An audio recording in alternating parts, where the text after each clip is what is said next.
एक ऐसे महापुरुष ਦੀ ਜੀਵਨ ਕਥਾ ਬਿਆਨ ਕਰਨ ਲੱਗੇ ਹਾਂ ਜਿਨ੍ਹਾਂ ਤੋਂ ਸਾਰੇ ਮਹਾਪੁਰਸ਼ਾਂ ਦੀ ਜੀਵਨ ਕਥਾ ਕੁਰਬਾਨ ਕੀਤੀ ਜਾ ਸਕਦੀ ਹੈ, ਸਦਕੇ ਕੀਤੀ ਜਾ ਸਕਦੀ ਹੈ। ਇੱਕ ਐਸਾ ਤਿਆਗੀ ਜਿਸ ਦੇ ਸਾਹਮਣੇ ਸਾਰੇ ਤਿਆਗ ਫਿੱਕੇ ਨੇ, ਇੱਕ ਐਸਾ ਬੈਰਾਗੀ ਜਿਸ ਦੇ ਅੰਦਰੋਂ ਮਹਾਨ ਅੰਮ੍ਰਿਤ ਰਸ ਦੀ ਗੰਗਾ ਵਗੀ। ਦੁਨੀਆ ਵਿੱਚ ਐਸਾ ਘੱਟ ਹੀ ਹੋਇਆ ਹੈ ਕਿ ਕੋਈ ਤਿਆਗੀ ਵੈਰਾਗੀ ਮਹਾਵੀਰ ਵੀ ਹੋਵੇ, ਸੂਰਬੀਰ ਵੀ ਹੋਵੇ, ਲੇਕਿਨ ਇਤਿਹਾਸ ਵਿੱਚ ਇੱਕ ਐਸਾ ਵਾਕਿਆ ਘਟਿਤ ਹੋਇਆ ਹੈ।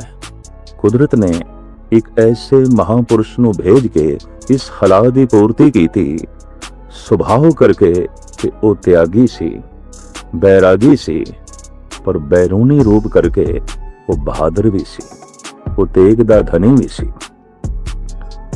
ਗੁਰੂ ਹਰਗੋਬਿੰਦ ਸਾਹਿਬ ਜੀ ਮਹਾਰਾਜ ਨੇ ਸੁਭਾਵਿਕ ਇਹ ਬਿਰਤੀਆਂ ਦੇਖ ਕੇ ਆਪਣੇ ਲਾਡਲੇ ਸਾਹਿਬਜ਼ਾਦੇ ਦਾ ਨਾਂ ਰੱਖਿਆ ਤੇਗ ਬਹਾਦਰ।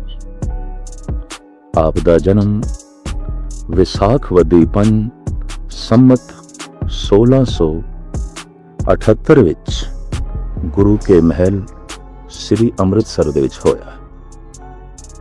ਆਪ ਦੀ ਜੀਵਨ ਲੀਲਾ ਅੰਮ੍ਰਿਤਸਰ ਤੋਂ ਆਰੰਭ ਹੁੰਦੀ ਹੈ। ਬਚਪਨ ਦੇ 'ਚ ਹੀ ਆਪ ਜੀ ਦੇ ਚਿਹਰੇ ਤੇ ਤਿਆਗ ਤੇ ਵੈਰਾਗ ਦੇ ਕ੍ਰਿਸ਼ਮੇ ਝਲਕਣ ਲੱਗ ਪਏ ਸਨ ਔਰ ਮਨ ਦੇ 'ਚ ਬਹਾਦਰੀ ਤੇ ਸੂਰਬੀਰਤਾ ਦੀਆਂ ਕਿਰਨਾਂ ਚਾਰੋਂ ਪਾਸੇ ਉਦੇ ਹੋਣ ਲੱਗ ਪਈਆਂ। ਇੱਕ ਦਿਨ ਤੇਗ ਚਲਾਉਂਦਿਆਂ, ਤਲਵਾਰ ਚਲਾਉਂਦਿਆਂ ਗੁਰੂ ਹਰਗੋਬਿੰਦ ਸਾਹਿਬ ਜੀ ਮਹਾਰਾਜ ਨੇ ਕੀ ਦੇਖਿਆ? ਆਪ ਦੀ ਰਸਨਾ ਤੋਂ ਸੁਭਾਵਿਕ ਨਿਕਲਿਆ, ਬਾਰ-ਬਾਰ ਨਿਕਲਿਆ, ਇਹ ਤੇਗ ਦਾ ਬਹਾਦਰ, ਇਹ ਤੇਗ ਦਾ ਧਨੀ, ਇਹ ਸੂਰਬੀਰ, ਇਹ ਮਹਾਵੀਰ। ਵਾਕਈ ਜੈਸਾ ਨਾਮ ਸੀ, ਜੀਵਨ ਕਾਰਨਾਮੇ ਵੀ ਵੈਸੇ ਸਨ, ਜੀਵਨ ਚਰਿਆ ਵੀ ਵੈਸੀ ਸੀ। ਸਹਿਜੇ ਸਹਿਜੇ ਆਪ ਉਮਰ ਕਰਕੇ ਵੱਧਦੇ ਗਏ, ਜੀਵਨ ਵਿੱਚ ਬੈਰਾਗ ਵੀ ਵੱਧਦਾ ਗਿਆ, ਤਿਆਗ ਵੀ ਵੱਧਦਾ ਗਿਆ। ਪਿਤਾ ਦੀ ਤੇ ਮਹਾਨ ਦੇਣ ਸੀ, ਪਰ ਤਿਆਗ ਤੇ ਵੈਰਾਗ ਦੀ ਮੂਰਤੀ ਮਾਤਾ ਨਾਨਕੀ ਦੀ ਗੋਦ ਤੋਂ ਹੀ ਆਪ ਨੂੰ ਐਸੀ ਸਿੱਖਿਆ ਤੇ ਦੀਕਸ਼ਾ ਮਿਲੀ ਜੋ ਅਗਾਂਹ ਚੱਲ ਕੇ ਸਹਾਇਕ ਹੋਈ, ਮਦਦਗਾਰ ਹੋਈ। ਗੁਰੂ ਤੇਗ ਬਹਾਦਰ ਸਾਹਿਬ ਜੀ ਮਹਾਰਾਜ ਆਪਣੇ ਜੀਵਨ ਵਿੱਚ ਜੋ ਨਿਸ਼ਾਨੇ ਉਲੀਕੇ ਸਨ, ਉਹਨਾਂ ਨੂੰ ਸਹਿਜੇ ਸਹਿਜੇ ਪੂਰਨ ਕਰਦੇ ਰਹੇ। ਆਪ ਦਾ ਬਚਪਨਾ ਪ੍ਰਭੂ ਚਿੰਤਨ ਦੇ ਵਿੱਚ ਬਤੀਤ ਹੋਇਆ। ਆਪ ਦੀ ਬਾਲ ਲੀਲਾ ਵੀ ਪ੍ਰਭੂ ਲੀਲਾ ਸੀ।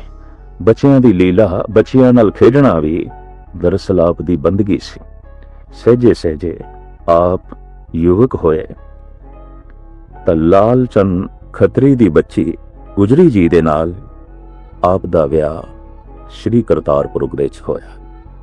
ਇੰਜ ਗ੍ਰਸਤੀ ਜੀਵਨ ਆਪ ਜੀ ਦਾ ਆਰੰਭ ਹੋਇਆ।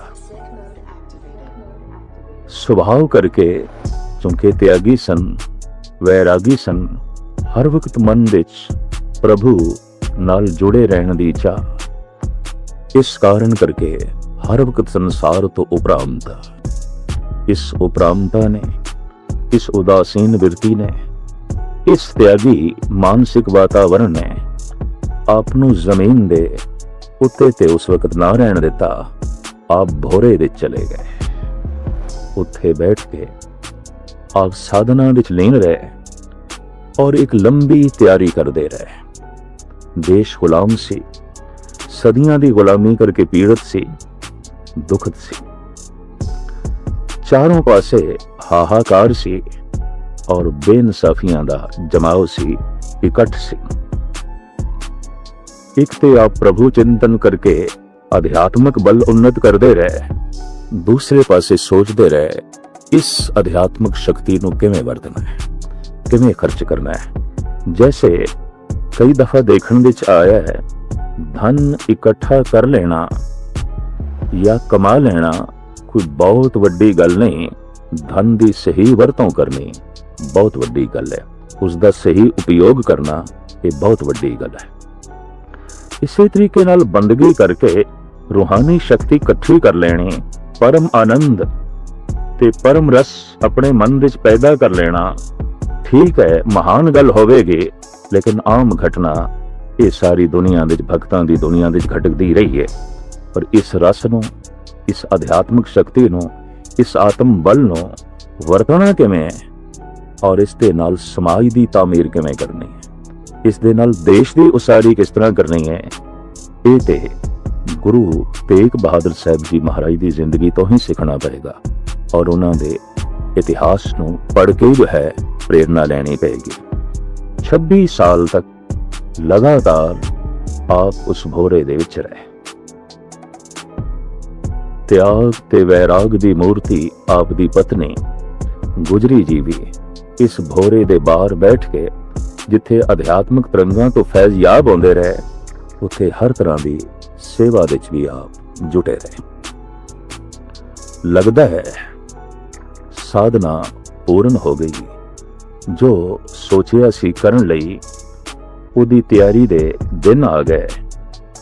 ਜੋਤੀ ਜੋਤ ਸਮਾਏ ਗੁਰੂ ਹਰਕ੍ਰਿਸ਼ਨ ਜੀ ਮਹਾਰਾਜ ਸੰਗਤਾਂ ਦੇ ਸਾਹਮਣੇ ਉਹਨਾਂ ਦੀ ਮੁਬਾਰਕ ਰਸਨਾ ਤੋਂ ਨਿਕਲਿਆ ਬਾਬਾ ਬਕਾਲੇ।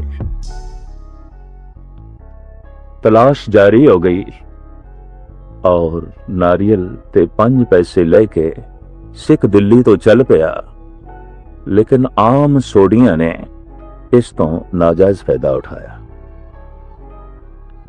22 ਮੰਜੀਆਂ ਬਕਾਲੇ ਵਿੱਚ ਲੱਗ ਗਈਆਂ ਔਰ ਹਰ ਇੱਕ ਦਾ ਦਾਵਾ ਕਿ 8ਵੇਂ ਗੁਰੂ ਨਾਨਕ ਗੁਰੂ ਹਰਕ੍ਰਿਸ਼ਨ ਜੀ ਮਹਾਰਾਜ ਨੇ ਬਾਬਾ ਬਕਾਲਾ ਬਕਾਲੇ ਵਿੱਚ ਹੀ ਬਾਬਾ ਹੈ, ਇਹ ਸਾਡੇ ਲਈ ਆਖੇ, ਇਹ ਮੇਰੇ ਲਈ ਆਖੇ। ਕੋਈ ਕਹੇ ਇਹ ਸਿਰਫ ਅਸੀਂ ਹਾਂ, ਕੋਈ ਕਹੇ ਅਸੀਂ ਵਾਰਿਸ ਹਾਂ, ਅਸੀਂ ਹੱਕਦਾਰ ਹਾਂ। ਇਸ ਤਰੀਕੇ ਨਾਲ ਇੱਕ ਨਹੀਂ 22 ਦਾਅਵੇਦਾਰ ਹੋ ਗਏ ਔਰ 22 ਮੰਜੀਆਂ ਬਕਾਇਦਾ ਬਕਾਲੇ ਵਿੱਚ ਲੱਗ ਗਈਆਂ।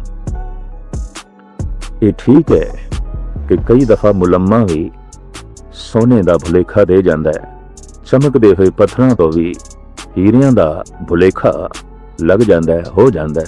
ਐਸਾ ਅਕਸਰ ਅਸੀਂ ਮਨੁੱਖੀ ਦੁਨੀਆ 'ਚ ਦੇਖਦੇ ਹਾਂ। ਤਾਂ ਮਨੁੱਖ ਵੀ ਇੱਥੇ ਲੰਬੀਆਂ ਚੌੜੀਆਂ ਗਦੀਆਂ, ਧਾਰਮਿਕ ਪੋਸ਼ਾਕ, ਆਲੇ ਦੁਆਲੇ ਧਰਮ ਦਾ ਪਹਿਰਾਵਾ ਤੇ ਵਾਤਾਵਰਨ ਦੇਖ ਕੇ ਪ੍ਰਭਾਵਿਤ ਹੋ ਕੇ ਲੋਕੀ ਇਹਨਾਂ ਸੋਡੀਆਂ ਨੂੰ ਪੂਜਦੇ ਰਹੇ, ਮੰਨਦੇ ਰਹੇ, ਮੱਥਾ ਟੇਕਦੇ ਰਹੇ। ਪਰ ਅੱਜ ਇੱਕ ਐਸਾ ਸਿੱਖ ਵੀ ਆ ਗਿਆ ਜੋ ਹੀਰਿਆਂ ਦੀ ਪਰਖ ਰੱਖਣ ਵਾਲਾ ਸੀ, ਜੋਰੀ ਸੀ। ਅੱਜ ਇੱਕ ਐਸਾ ਆ ਗਿਆ ਜਿਹਨੂੰ ਮੁਲੰਮੇ ਤੇ ਸੋਨੇ ਦੀ ਸਮਝ ਸੀ, ਬੋਧ ਸੀ। ਐਸਾ ਸਰਾਫ ਵੀ ਆ ਗਿਆ। ਇਸ ਸਰਾਫ ਦਾ ਨਾਮ, ਇਸ ਜੋਰੀ ਦਾ ਨਾਮ, ਇਸ ਪਾਰਖੂ ਦਾ ਨਾਮ ਸਿੱਖ ਇਤਿਹਾਸ ਦੇ ਵਿੱਚ ਮੱਖਣ ਸ਼ਾਹ ਲਵਾਨਾ ਹੈ। 22 ਤੋਂ ਆਤਮਿਕ ਤਸੱਲੀ ਨਾ ਹੋਈ। ਕਹਿੰਦੇ ਨੇ ਕਿਸੇ ਜੁੜੀ ਹੋਈ ਆਤਮਾ ਕੋਲ ਬੈਠੀਏ ਤਾਂ ਉਹਦੀਆਂ ਅਧਿਆਤਮਿਕ ਤਰੰਗਾਂ ਅਦੌਲਤ ਕਰਦੀਆਂ ਨੇ, ਪ੍ਰਭਾਵਿਤ ਕਰਦੀਆਂ ਨੇ ਔਰ ਮਨੁੱਖ ਦੇ ਮਨ ਨੂੰ ਵੀ ਚੈਨ ਤੇ ਸਕੂਨ ਮਿਲਦਾ ਹੈ। ਪਰ ਕਿਸੇ ਖਿੰਡੇ ਹੋਏ ਬੇਚੈਨ ਮਨੁੱਖ ਦੇ ਕੋਲ ਬੈਠ ਜਾਈਏ ਤਾਂ ਅਕਸਰ ਦੇਖਿਆ ਉਸ ਦੀ ਵਾਈਬ੍ਰੇਸ਼ਨ, ਉਸ ਦੀਆਂ ਅਧਿਆਤਮਿਕ ਤਰੰਗਾਂ ਐਸੀਆਂ ਪ੍ਰਭਾਵਿਤ ਕਰਦੀਆਂ ਨੇ ਕਿ ਸ਼ਾਂਤ ਚਿੱਤ ਬੰਦਾ ਵੀ ਅਸ਼ਾਂਤ ਹੋ ਜਾਂਦਾ ਹੈ, ਬੇਚੈਨ ਹੋ ਜਾਂਦਾ ਹੈ। ਵਾਤਾਵਰਣ ਹਰ ਮਨੁੱਖ ਦੇ ਨਾਲ ਆਪਣਾ ਹੀ ਆਪਣਾ ਹੈ ਤੇ ਵਾਤਾਵਰਣ ਤੋਂ ਦੂਜੇ ਤੀਜੇ ਪ੍ਰਭਾਵਿਤ ਹੁੰਦੇ ਰਹਿੰਦੇ ਨੇ, ਜਾਂ ਇੰਜ ਕਹਿ ਲੋ ਮਨੁੱਖ ਆਪਣਾ ਪ੍ਰਭਾਵ ਵੰਡਦਾ ਰਹਿੰਦਾ ਹੈ ਔਰ ਪ੍ਰਭਾਵ ਲੈਂਦਾ ਰਹਿੰਦਾ ਹੈ। ਆਪਣੀਆਂ ਤਰੰਗਾਂ ਛੋੜਦਾ ਰਹਿੰਦਾ ਹੈ, ਦੂਜਿਆਂ ਦੀਆਂ ਤਰੰਗਾਂ ਪੀਂਦਾ ਰਹਿੰਦਾ ਹੈ। ਇਸ ਤਰ੍ਹਾਂ ਜੈਸੇ ਮਨੁੱਖ ਮੂੰਹ ਵਿੱਚੋਂ ਸਵਾਸ ਕੱਢ ਰਿਹਾ ਹੈ, ਪਰ ਇਸ ਦੇ ਸਵਾਸ ਹਵਾ ਦੇ ਸਮਿਲਿਤ ਹੋ ਕੇ ਕਿਸੇ ਹੋਰ ਦੇ ਸਵਾਸ ਬਣਦੇ ਨੇ ਔਰ ਇਹ ਸਵੈਮ ਵੀ ਕਿਸੇ ਹੋਰ ਦੇ ਨਿਕਲੇ ਹੋਏ ਸਵਾਸਾਂ ਨੂੰ ਪਾਨ ਕਰ ਰਿਹਾ ਹੈ। ਹੂ ਬਹੂ ਮਨੁੱਖ ਦੇ ਮਨ ਵਿੱਚੋਂ ਨਿਕਲੀਆਂ ਹੋਈਆਂ ਤਰੰਗਾਂ ਦੂਜੇ ਨੂੰ ਪ੍ਰਭਾਵਿਤ ਕਰਦੀਆਂ ਨੇ ਔਰ ਖੁਦ ਬੰਦਾ ਪ੍ਰਭਾਵਿਤ ਹੁੰਦਾ ਰਹਿੰਦਾ ਹੈ। 22 ਨੂੰ ਮੱਥਾ ਟੇਕ ਕੇ ਇੱਕ ਇੱਕ ਮੋਹਰ ਰੱਖ ਕੇ ਮੱਖਣ ਸ਼ਾਹ ਲਵਾਣੇ ਦੀ ਤ੍ਰਿਪਤੀ ਨਹੀਂ ਹੋਈ। ਇਸ ਤੋਂ ਜਾਪਦਾ ਹੈ ਇਹ ਪੁਰਸ਼ ਕੁਝ ਅਧਿਆਤਮਿਕ ਰਸ ਮਾਣ ਚੁੱਕਿਆ ਸੀ ਔਰ ਇਹ ਸਪਸ਼ਟ ਹੈ ਜੋਰੀ ਹੀ ਹੀਰੇ ਦੀ ਪਹਿਚਾਣ ਕਰ ਸਕਦਾ ਹੈ, ਦੂਸਰਾ ਤੇ ਤੀਸਰਾ ਨਹੀਂ। ਤਸੱਲੀ ਨਹੀਂ ਹੋਈ। ਆਖਿਰ ਇੱਕ ਸਾਦੇ ਜਿਹਾ ਬਕਾਲੇ ਦੇ ਵਾਸੀ ਮਨੁੱਖ ਦੇ ਕੋਲੋਂ ਮੱਖਣ ਸ਼ਾਹ ਲਵਾਣਾ ਪੁੱਛਦਾ ਹੈ, ਸੋਢੀ ਬੰਸ ਦਾ ਇੱਥੇ ਕੋਈ ਹੋਰ ਵੀ महापुरुष रहिंदा है? तो उसने कहा हाँ, सामने भोरे विच रहिंदा है, पर वो किसी नूं मिलदा नहीं, वो बाहर भी नहीं निकलदा, वो अठे पैर अंदर ही रहिंदा है और ध्यान मगन रहिंदे ने, अपनी दुनिया विच आनंदित रहिंदे ने। होर उन्हां दे नाल कौन है? उन्हां दी तरह ही सुभाव रखण वाली उन्हां दी सुपत्नी गुजरी जी, वो भोरे दे बाहर बैठे रहिंदे ने और वो किसी नूं जान नहीं देंदे। मक्खण शाह लवाणा चला गया। गुजरी जी दियां भी अध्यात्मक तरंगां ने इस मक्खण शाह लवाणे नूं प्रभावित किया है। हाथ जोड़ के बेनती करदा है कि मैं उस सूरज दे दर्शन करन आया जो बदलां दे छुपे होया है, और मैनू दर्शन करन दिओ। इत्थे आके मैनू सुकून मिल गया, शांति मिली है। जिस दे भोरे दे आले दुआले इतना शांत वातावरण है, इतनियां आनंद दियां लहरां बरस रही ने, ओदे दीदार करके ओदे कोल बैठ के मैं कितना फैज याब होवांगा, कितना आनंदित होवांगा।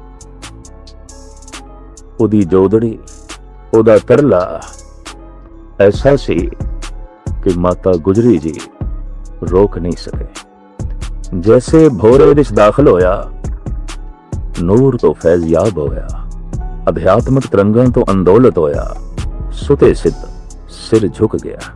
और कहंदे भी ने, जिथे अपने आप सिर झुक जाए बस वो अस्थान महान है, वो मनुख महान है।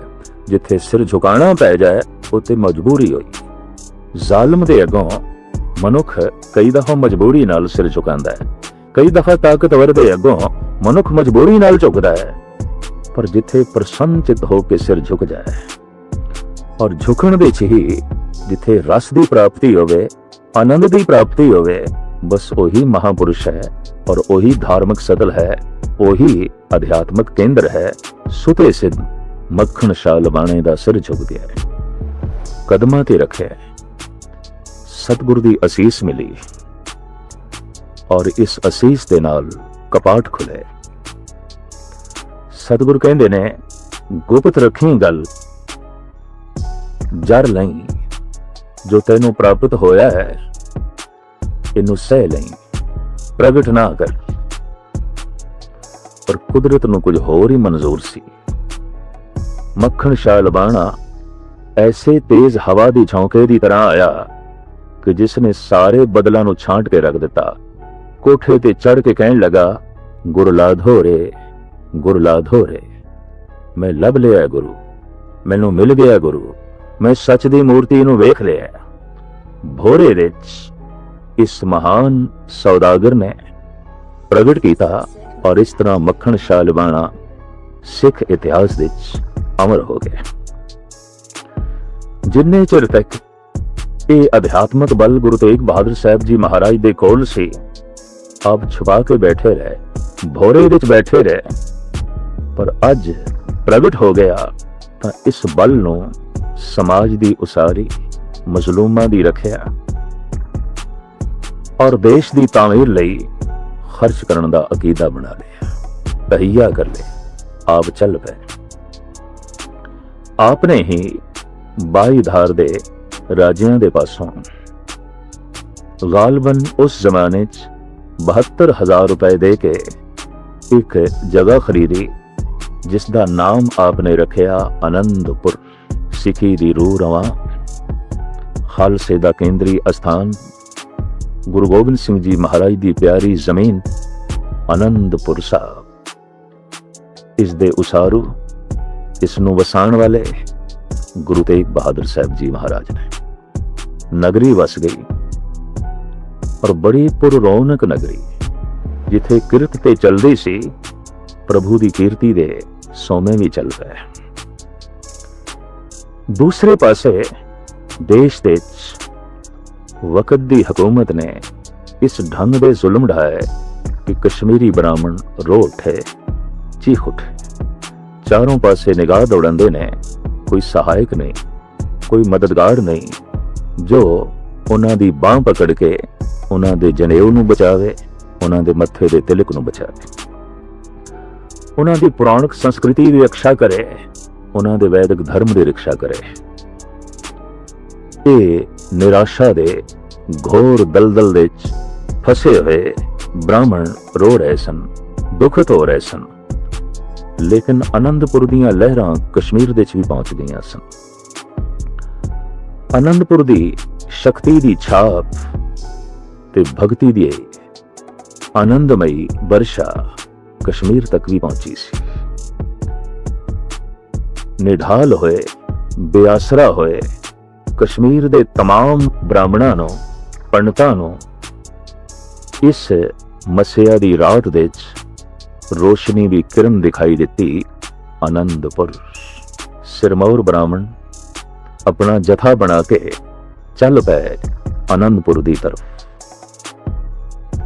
ਸਤਿਗੁਰ ਦੀ ਸਭਾ ਵਿੱਚ ਪਹੁੰਚੇ, ਮੱਥਾ ਟੇਕਿਆ, ਮਨ ਪ੍ਰਭਾਵਿਤ ਹੋਇਆ। ਗੁਰੂ ਤੇਗ ਬਹਾਦਰ ਸਾਹਿਬ ਜੀ ਮਹਾਰਾਜ ਕਹਿਣ ਲਗੇ, ਬਹੁਤ ਦੁਖਤ ਲੱਗਦੇ ਹੋ, ਬਹੁਤ ਬੇਜ਼ਾਰ ਲੱਗ ਰਹੇ ਹੋ, ਆਉਣ ਦਾ ਕਾਰਨ ਕਿਸ ਤਰ੍ਹਾਂ ਆਏ ਹੋ? ਮਹਾਰਾਜ ਬਾਂਹ ਕਮਜ਼ੋਰ ਹੋ ਗਈ ਹੈ, ਸਾਡੇ ਜਨੇਊ ਦੀ ਰੱਖਿਆ ਕਰੋ, ਮੱਥੇ ਦੇ ਤਿਲਕ ਮਿਟ ਰਹੇ ਨੇ। ਭਾਰਤ ਦੀ ਪ੍ਰਾਚੀਨ ਪੁਰਾਣੀ ਧਾਰਮਿਕ ਸੰਸਕ੍ਰਿਤੀ ਮਲਿਆਮੇਟ ਹੋ ਰਹੀ। ਕਸ਼ਮੀਰ ਭਾਰਤ ਦਾ ਇੱਕ ਐਸਾ ਜ਼ਰਖੇਜ਼ ਖਿੱਤਾ ਜਿਸ ਤੋਂ ਬੇਸ਼ਤਰ ਦਰਿਆ ਨਿਕਲਦੇ ਨੇ ਔਰ ਆ ਕੇ ਮੈਦਾਨੀ ਇਲਾਕਿਆਂ ਨੂੰ ਸਰਸਬਜ਼ ਤੇ ਸ਼ਾਦਾਬ ਕਰਦੇ ਨੇ। ਸਿਰਫ ਐਸਾ ਹੀ ਨਹੀਂ ਕਿ ਕਸ਼ਮੀਰ ਦੇ ਪਹਾੜਾਂ ਤੋਂ ਪਾਣੀ ਦੇ ਦਰਿਆ ਨਿਕਲਦੇ ਸਨ, ਕਸ਼ਮੀਰ ਦੇ ਦਿਮਾਗ ਦੇ ਚੋਂ ਗਿਆਨ ਦੀ ਗੰਗਾ ਵੀ ਨਿਕਲਦੀ ਸੀ, ਧਿਆਨ ਦੀ ਜਮਨਾ ਵੀ ਨਿਕਲਦੀ ਸੀ। ਬੇਸ਼ਤਰ ਰਿਸ਼ੀ, ਬੇਸ਼ਤਰ ਸੰਤ, ਉੱਚ ਕੋਟੀ ਦੇ ਮਹਾਤਮਾ ਉਸ ਧਰਤੀ ਵਿੱਚ ਪੈਦਾ ਹੁੰਦੇ ਰਹੇ। ਇੱਕ ਧਰਤੀ ਦੀ ਫਿਜ਼ਾ, ਇੱਕ ਚਾਰੋਂ ਪਾਸੇ ਦਾ ਮਾਹੌਲ ਅਧਿਆਤਮਕ ਉન્નਤੀ ਦੀ ਤਰਫ ਹਮੇਸ਼ਾ ਅੰਦੋਲਿਤ ਕਰਦਾ ਰਿਹਾ, ਪ੍ਰੇਰਿਤ ਕਰਦਾ ਰਿਹਾ। ਪਰ ਠੰਡੀ ਬਰਫਾਂ ਨਾਲ ਹਰ ਵਕਤ ਲੱਦੀ ਹੋਈ ਇਹ ਧਰਤੀ ਜ਼ੁਲਮ ਦੀ ਅੱਗ ਨਾਲ ਭਵਕ ਉੱਠੀ, ਦਹਿਕ ਉੱਠੀ। ਠੰਡੇ ਮਿਜ਼ਾਜ ਇਹ ਬ੍ਰਾਹਮਣ ਜੋ ਵਾਕਈ ਬਰਫ ਦੀ ਤਰ੍ਹਾਂ ਹੀ ਠੰਡੇ ਸਨ, ਸੀਤਲ ਸਨ, ਧਿਆਨੀ ਸਨ, ਗਿਆਨੀ ਸਨ, ਹੱਥ ਜੋੜ ਕੇ ਬੇਨਤੀ ਕਰਨ ਲਗੇ, ਗੁਰਦੇਵ ਸਾਡੀ ਰੱਖਿਆ ਕਰੋ, ਸਾਡੀ ਬਾਂਹ ਪਕੜੋ। ਉਸ ਸਮੇਂ ਗੁਰੂ ਤੇਗ ਬਹਾਦਰ ਸਾਹਿਬ ਜੀ ਮਹਾਰਾਜ ਦੇ ਸਾਹਿਬਜ਼ਾਦੇ, ਉਹਨਾਂ ਦੀ ਉਮਰ ਗਾਲਬਨ 9 ਸਾਲ ਦੀ ਸੀ। ਇਤਨੀ ਹੀ ਆਯੂ ਦੇ ਸਨ। ਲੰਬੀ ਸੋਚ ਦੇ ਵਿੱਚ ਪੈ ਕੇ ਪੁੱਛਦੇ ਨੇ, ਗੁਰਦੇਵ ਪਿਤਾ ਆਪ ਕੁਝ ਜਵਾਬ ਨਹੀਂ ਦੇ ਰਹੇ ਇਹਨਾਂ ਦੀ ਫਰਿਆਦ ਦਾ। ਇਹ ਜੋ ਤਰਲਾ ਲੈ ਰਹੇ ਨੇ, ਆਪ ਇਹਨਾਂ ਲਈ ਕੀ ਕਰ ਰਹੇ ਹੋ? ਸਤਿਗੁਰੂ ਕਹਿੰਦੇ ਨੇ, ਕੋਈ ਬਹੁਤ ਵੱਡਾ ਮਹਾਪੁਰਸ਼ ਕੁਰਬਾਨੀ ਦੇਵੇ, ਇਹਨਾਂ ਦੇ ਮੱਥੇ ਦਾ ਤਿਲਕ ਬਚ ਸਕਦਾ ਹੈ, ਇਹਨਾਂ ਦੇ ਗਲ ਦਾ ਜਨੇਊ ਬਚ ਸਕਦਾ ਹੈ। ਬਾਲਕ ਗੋਬਿੰਦ ਰਾਏ ਨੇ ਹੌਸਲਾ ਮੰਦ ਹੋ ਕੇ ਆਖਿਆ, ਗੁਰਦੇਵ ਪਿਤਾ ਕਿਸੇ ਨੂੰ ਤੈਰਨ ਦੀ ਜਾਚ ਸਿਖਾਣੀ ਹੋਵੇ ਤਾਂ ਪਾਣੀ ਵਿੱਚ ਪਹਿਲੇ ਆਪ ਤੈਰਨਾ ਪੈਂਦਾ ਹੈ। ਕਿਸੇ ਨੂੰ ਮਰਨ ਦੀ ਜਾਚ ਸਿਖਾਣੀ ਹੋਵੇ ਤਾਂ ਪਹਿਲੇ ਆਪ ਮਰਨਾ ਪੈਂਦਾ ਹੈ। ਸਤਿਗੁਰਦੇਵ ਜੀ ਮਹਾਰਾਜ ਖਣਾਵਾ ਪਹਿਨ ਕੇ ਚੱਲ ਪਏ। ਜਿਸ ਨੂੰ ਅੱਜ ਹਰਿਆਣਾ ਕਹਿੰਦੇ ਨੇ, ਬੇਸ਼ਤਰ ਸ਼ਹਿਰਾਂ ਨੂੰ ਭਾਗ ਲਾਂਦੇ ਹੋਏ ਆਪ ਸਹਿਜੇ ਸਹਿਜੇ ਚੱਲ ਪਏ। ਅੱਜ ਹਰਿਆਣੇ ਵਿੱਚ ਬਹੁਤ ਸਾਰੀ ਥਾਵਾਂ ਤੇ ਆਪ ਦੇ ਇਤਿਹਾਸਕ ਕੇਂਦਰ ਨੇ। ਤਰਾਵੜੀ ਵਿੱਚ, ਕੈਂਥਲ ਵਿੱਚ, ਰੋਹਤਕ ਵਿੱਚ, ਹੋਰ ਆਲੇ ਦੁਆਲੇ ਆਪ ਜੀ ਦੇ ਬਹੁਤ ਸਾਰੇ ਇਤਿਹਾਸਕ ਸਥਾਨ ਨੇ ਜਿੱਥੇ ਬੈਠ ਕੇ ਆਪ ਪ੍ਰੇਮ ਦੀ ਗੰਗਾ ਬਹਾਉਂਦੇ ਰਹੇ ਔਰ ਜਿੱਥੇ ਬੈਠ ਕੇ ਆਪ ਗਿਆਨ ਦਾ ਉਪਦੇਸ਼ ਕਰਦੇ ਰਹੇ। ਅੱਜ ਜਦ ਆਗਰੇ ਵਿੱਚ ਪਹੁੰਚੇ ਨੇ, ਬਹੁਤ ਲੰਬੀ ਫੇਰੀ ਸੀ। ਰੱਜਬ ਜੀ ਦਾ ਕਹਿਣਾ ਹੈ, ਸੰਤ ਤੇ ਇਸ ਤਰ੍ਹਾਂ ਆਉਂਦੇ ਨੇ ਜੈਸੇ ਨਦੀ ਹੋਵੇ, ਜੈਸੇ ਬੱਦਲ ਹੋਵੇ। ਨਦੀ ਸੰਤ ਅਰ ਮੇਘਲਾ ਚਲੇ ਭੁਯੰਗਮ ਚਾਲ, ਰੱਜਬ ਜੈ ਜੈ ਪਗ ਧਰੇ ਤੈਂ ਤੈਂ ਕਰਤ ਨਿਹਾਲ। ਇਹ ਹਮੇਸ਼ਾ कदी सज्जे कदी खब्बे चलते ने ताकि ज्यादा धरती सैराब हो सके, सरसब्ज हो सके। इत्थे ही आगरे विच आप दी गिरफ्तारी हुई और आगरे विच भी आप जी दे अनेकां इतिहासक अस्थान ने जिन्हां दे चों माई थान सिरमौर है। दिल्ली विच आप नूं लैंदा गया, पिंजरे विच रखिया गया, ऐसे पिंजरे विच जिस विच आप हिल भी नहीं सकते सन, ऐसे पिंजरे विच जिस विच आप बैठ भी नहीं सकते सन, जिस दे सूलां ही सूलां सन। वक्त दी हुकूमत ने इशारा कर दिता सी सजाए मौत दिती जाए। अज वो दिन भी आ गए। आप दे नाल जिहड़े 94 साथी रह गए सन, भाई मती दास और भाई दयाला, इस विपता दे समय करीबन वो जिहड़ी बहुत सारी भीड़ सी आप नूं छोड़ चुकी सी।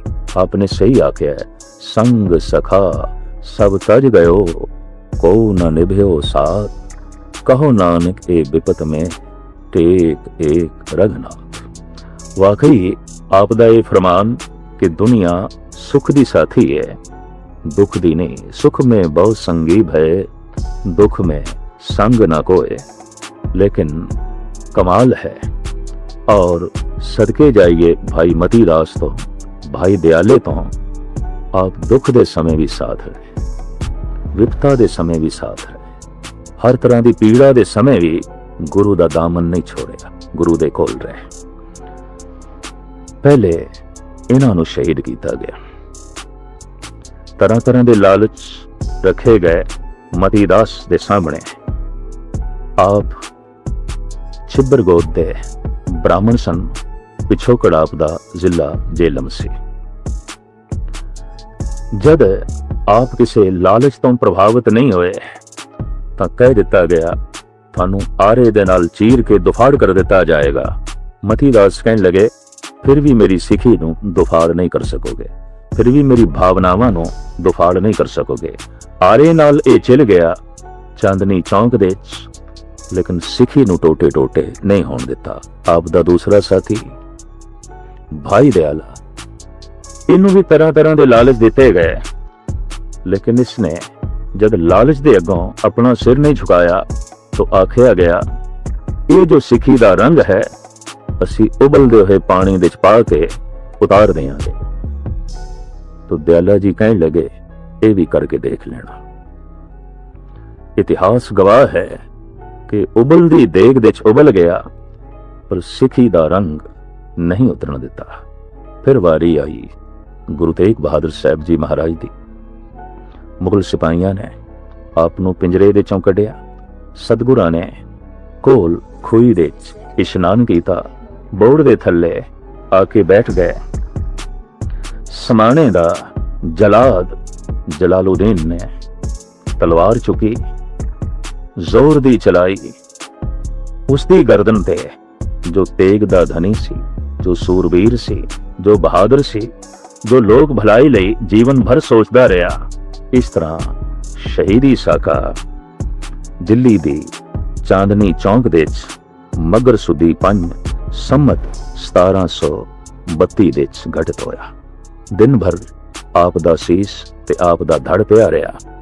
भाई जेठा मुगल सिपाहियां दी अख बचा के सतगुरु दा सीस चुक के ले गया। आनंदपुर साहब दे सीस दा संस्कार उत्थे ही होया और आनंदपुर साहब दे गुरुद्वारा सीसगंज साहब मौजूद है।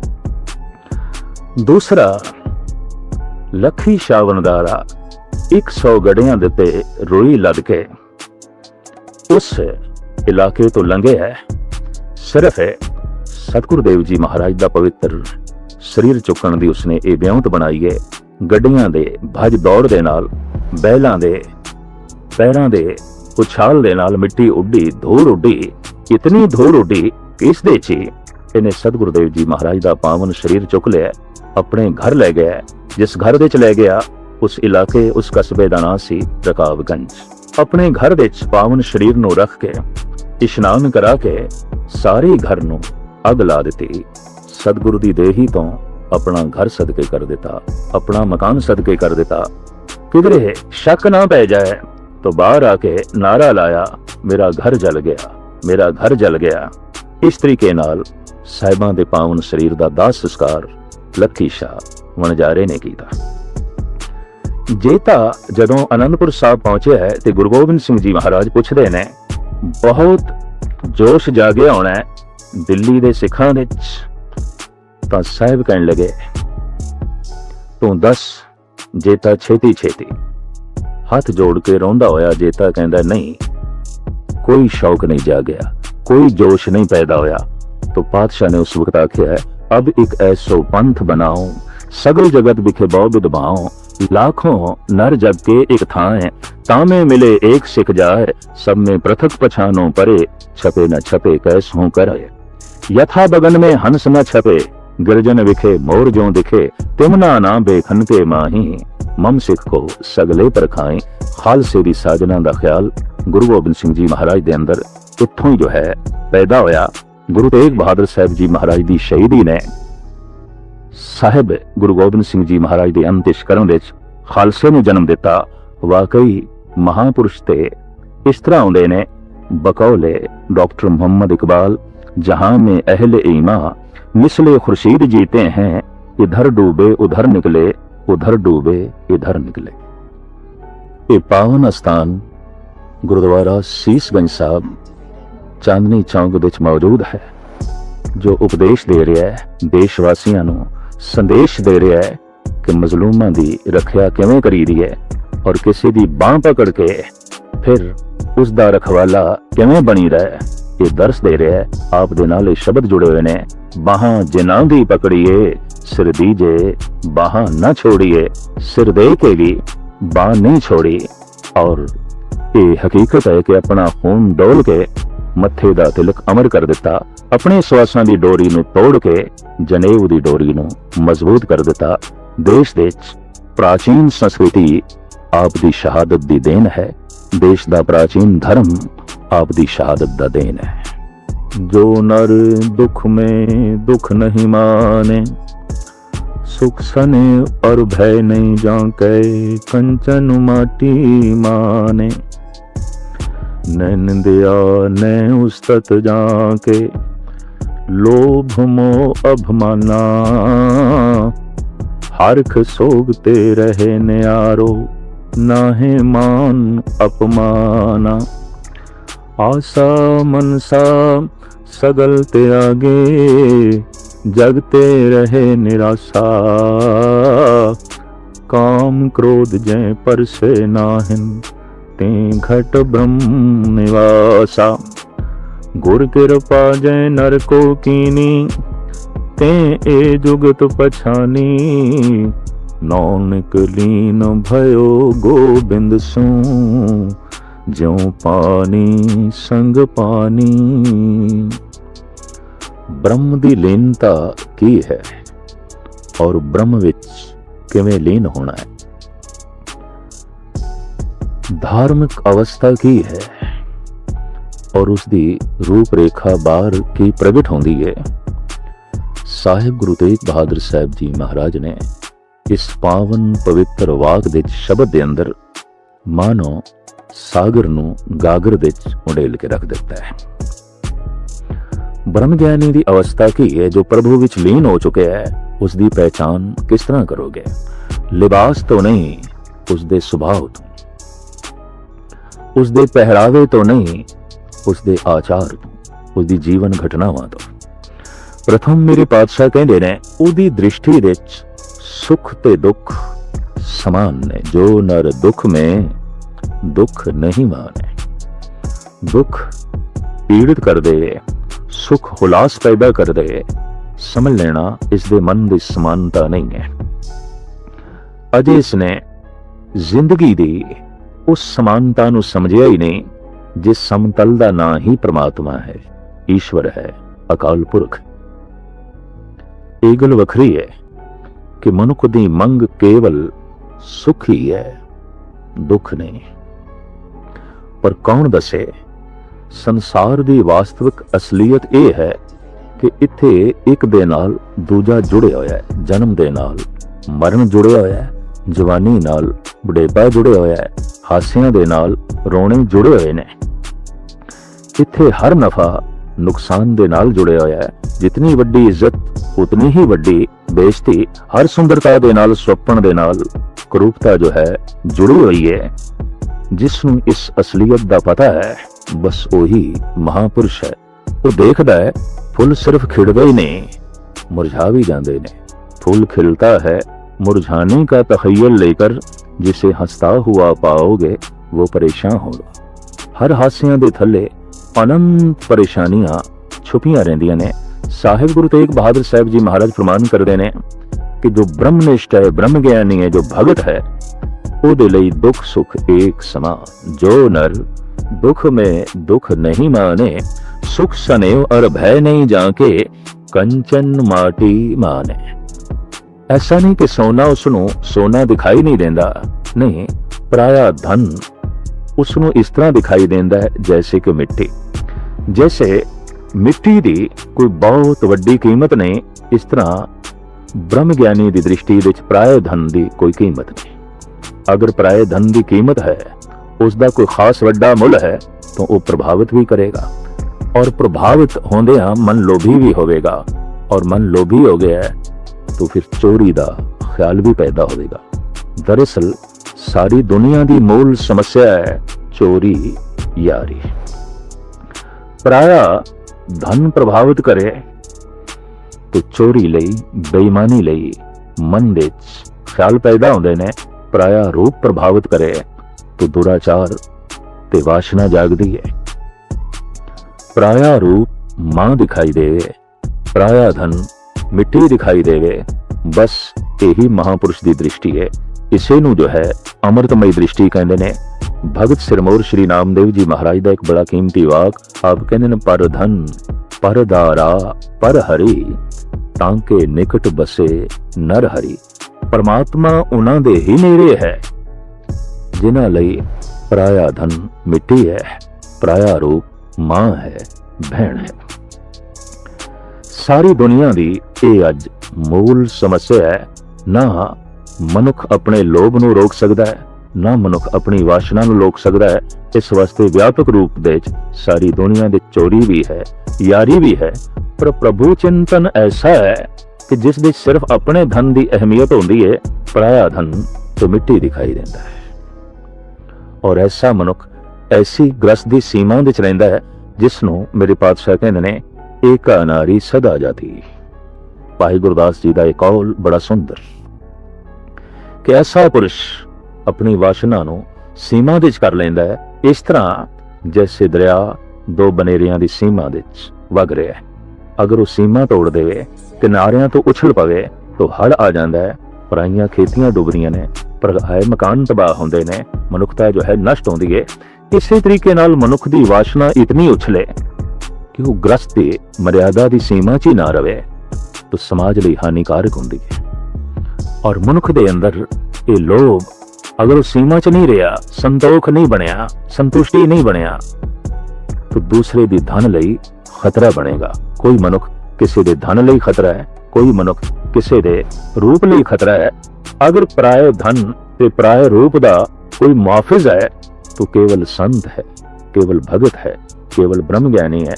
तो साहिब कहंदे ने ये उसकी मानसिक अवस्था होंदी है। जो नर दुख में दुख नहीं माने, सुख सनेव और भय नहीं जाके, कंचन माटी माने। नैन दया नय उस्तत जाके, लोभ मोह अभिमाना। बड़ी परम गल गुरु तेग बहादुर साहब जी महाराज बयान पे करते हैं। एक तो वो गल वधा के नहीं करता, दूसरा गल घटा के नहीं करता। गल नूं वधा के बयान करना ये खुशामद है, एक झूठी उस्तत है। पर गल नूं घटा के बयान करना ये निंदा है। जैसे फुल नूं कंढा कह रही है ये तो निंदा है, पर कंडे नूं फुल कह रही है ये तो खुशामद है, ये तो झूठी उस्तत है। गुरु तेग बहादुर साहब जी महाराज अपने होर वाकां दे राहीं भी यही उपदेश देंदे ने। उस्तत निंदा दो त्यागे, खोजे पद निर्वाणा, पर जन नानक एओ खेल कठिन है, किन्हू गुरमुख जाना। मनुख की एक आदत बन गई है, या ये गल वधा के करता है या ये गल घटा के करता है। जिथों कुछ लेना है गल वधा के करना है, और जिस नाल ईरखा है गल घटा के करता है। हमेशा निंदा का जन्म ईर्षा तो पैदा होता है, उस्तति का जन्म झूठी खुशामद का जन्म लोभ तो पैदा होता है। साहिब कहते ने जो ब्रह्मनिष्ठ है, ब्रह्म ज्ञानी है, उसके अंदर ना निंदा है ना उस्तत है। वो फुल नो फुल कह देंदा है, वो कंडे नो कंडा कह देंदा है, वो दुष्ट नो दुष्ट भी कह देंदा है, और वो संत नो संत कह देंदा है। दुष्ट नो दुष्ट कहना निंदा नहीं है, जैसे कि कंडे नो कंडा कहना निंदा नहीं है, सच्चाई है। फुल नो कंडा कहना निंदा है। जैसे दिन नो दिन कहना ये तो सच है, पर दिन नो रात कह देना ये तो निंदा है, और रात नो दिन कह देना ये तो खुशामद है, ये तो झूठी उपमा है। तो अक्सर मनुख या तो उस्तत करता है या निंदा करता है, और सारी दुनिया विच मनुख की एक कमजोरी निंदा दे राही या झूठी खुशामद दे राही प्रगट होंदी रहंदी है। मनुख कितना ईर्षालु है इहदी रसना दी निंदा ही दसदी है, और मनुख कितना लोभी है इहदी कीती हुई खुशामद ही दसदी है। तो साहब कहंदे ने नह निंदिया न उस्तत जाके लोभ मोह अभिमाना। अंदर लोभ भी नहीं, मोह भी नहीं, और अहंकार भी नहीं। मनुख दियां ये बड़ियां मूल कमजोरियां ने, बुनियादी कमजोरियां ने। साहिब कहते ने ये ब्रह्म ज्ञानी दे अंदर नहीं होती। लोभी तो पराए धन नू खतरा है, हंकारी तो किसी दी जान नू खतरा है, और दुराचारी तो कामी तो किसी दी इज्जत नू खतरा है, किसी दी असमत नू खतरा है। इस तरह दे अवगण हारे मनुखी जगत विच किसी दी जान लई खतरा बनदे ने, किसी दे रूप लई खतरा बनदे ने, इज्जत लई खतरा बनदे ने, या माल लई खतरा बनदे ने। जैसे कोई बंदा आखे मैं खतरे दे चा, तो खतरा सिर्फ 3 तल ते आउंदा है, जान लई खतरा, माल लई खतरा, और इज्जत आबरू लई खतरा। तो कोई लोभी है, हंकारी है, वासना विच ग्रसिया होया है, मोह ग्रसिया होया है, तो फिर समझ लो एक किसी दी जान लई, किसी दे माल लई, या किसी दी इज्जत आबरू लई खतरा बन जाएगा।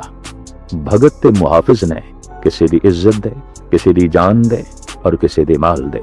क्यों कि उन्हां दे अंदर लोभ है ही नहीं, हंकार है ही नहीं, मोह है ही नहीं। तो साहिब कहंदे ने जो लीन पुरुष है उहदी मानसिक अवस्था यह है, न निंदिया न उस्तत जाके लोभ मोह अभिमाना, हरक सोगते रहे न्यारो नाहे मान अपमाना। ऐसा नहीं है कि खुशी विच वो उछल पे, हुण ऐसा भी नहीं है कि गमी विच वो अपनी ढेरी ढा बैठे। दरअसल कहने ने हर वस्तु नूं परखण दी बकायदा कसवटी है। जैसे सोने नूं परखण दीयां कसवटियां ने, अपने अपने ढंग दीयां कसवटियां ने पशुआं नूं भी परखण दीयां। सियाणे बंदे कह देंदे ने ये गऊ बहुत अच्छी है, ये मझ बहुत वधिया है, ये घोड़ा उत्तम नस्ल दा है। तो परखण दे अपने ढंग ने, अपनी अपनियां जो है कसवटियां ने। हू बहु बंदे नूं भी परखण दी कसवटी है, दुख ते सुख। क्या इस दे ये अपना हौसला कायम रख सकेगा? क्या ये अपने आप नूं संभाल के रख सकेगा दुख दे या सुख दे? कहंदे ने बहुत वड्डा दुख भी मनुख नूं अपनी थां तो हिला के रख देंदा है, और बहुत वड्डा सुख भी देखण दे आया है मनुख अपनी थां तो हिल जांदा है। जिसनूं कहंदे ने गुरमत, जिसनूं कहंदे ने धार्मिक साधना। पर जे घर विच बहुत वड्डी खुशी है, आनंद कारज है, विआह है, तो मैं देखना गुरमत नहीं रहिंदी। फिर उत्थे धार्मिक साधना की है एक मजाक बन के रह जाती है। पर बहुत वड्डी पीड़ है, बहुत वड्डा दुख है, तां भी बंदा इतना हिल जाता है कि उहदे लई पाठ करना, उहदे लई गुरुद्वारे विच बैठ के कीर्तन सुनना, उहदे लई संगत दे आना बहुत औखा हो जाता है। गुरु तेग बहादुर साहब जी महाराज फरमान करदे ने, जिहड़े लीन पुरुष ने जप जप के ਮੰਜ਼ਿਲੇ ਮਕਸੂਦ ਤੱਕ ਪਹੁੰਚੇ ਨੇ, ਉਹਨਾਂ ਲਈ ਕਿਆ ਹਰਖ ਤੇ ਕਿਆ ਸੋਗ, ਉਹਨਾਂ ਲਈ ਕਿਆ ਖੁਸ਼ੀ ਤੇ ਕਿਆ ਗਮੀ, ਮਾਨ ਤੇ ਅਪਮਾਨ, ਇੱਜ਼ਤ ਤੇ ਬੇਇੱਜ਼ਤੀ ਉਹਨਾਂ ਲਈ ਇੱਕ ਸਮਾਨ। ਉਹਨਾਂ ਨੂੰ ਇਸ ਗੱਲ ਦੀ ਸਮਝ ਪੈ ਜਾਂਦੀ ਹੈ ਕਿ ਜਿਨ੍ਹਾਂ ਦੇ ਆਲੇ ਦੁਆਲੇ ਜ਼ਿੰਦਾਬਾਦ ਦੇ ਨਾਰੇ ਲੱਗਦੇ ਨੇ, ਮੁਰਦਾਬਾਦ ਵੀ ਉਹਨਾਂ ਨੂੰ ਹੀ ਸੁਣਨਾ ਪੈਂਦਾ। ਜਿਸ ਦਾ ਜ਼ਿੰਦਾਬਾਦ ਨਹੀਂ ਉਹਦਾ ਮੁਰਦਾਬਾਦ ਵੀ ਨਹੀਂ, ਜਿਹਦੀ ਇੱਜ਼ਤ ਨਹੀਂ ਉਹਦੀ ਬੇਇੱਜ਼ਤੀ ਕਿੱਥੋਂ ਹੋਵੇਗੀ, ਜੋ ਜੰਮਿਆ ਹੀ ਨਹੀਂ ਉਹਨੇ ਮਰਨਾ ਕੀ ਹੈ। ਇੱਕ ਤੇ ਇਹ ਹੈ ਜਨਮ ਹੋਇਆ ਹੀ ਨਹੀਂ तो मरण की होवेगा, और एक ऐसी अवस्था है जन्म भी कबूल मरण भी कबूल, इज्जत भी कबूल है और बेइज्जती हो गई है ये भी कबूल। फुल्लां दी वर्षा हुई है कबूल, पर पत्थरां दी वर्षा दे च भी कोई हसदा रहे, खिड़िया रहे। गल बहुत औखी है, यही कारण है कि दुनिया दे जितने धनवान ने उतने धार्मिक नहीं ने।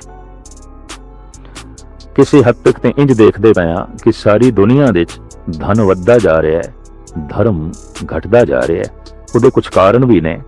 ਧਨ ਦੀ ਵਸੀਅਤ ਕੀਤੀ ਜਾ ਸਕਦੀ ਹੈ, ਪਿਤਾ ਆਪਣੇ ਪੁੱਤਰ ਨੂੰ ਦੇ ਸਕਦਾ ਹੈ, ਦਾਦਾ ਪੋਤਰੇ ਨੂੰ ਦੇ ਸਕਦਾ ਹੈ, ਪਤੀ ਪਤਨੀ ਨੂੰ ਦੇ ਸਕਦਾ ਹੈ, ਔਰ ਪਤਨੀ ਪਤੀ ਨੂੰ ਦੇ ਸਕਦੀ ਹੈ, ਪਰ ਧਰਮ ਦੀ ਵਸੀਅਤ ਨਹੀਂ ਹੋ ਸਕਦੀ, ਅਨੁਭਵ ਦੀ ਵਸੀਅਤ ਨਹੀਂ ਹੋ ਸਕਦੀ।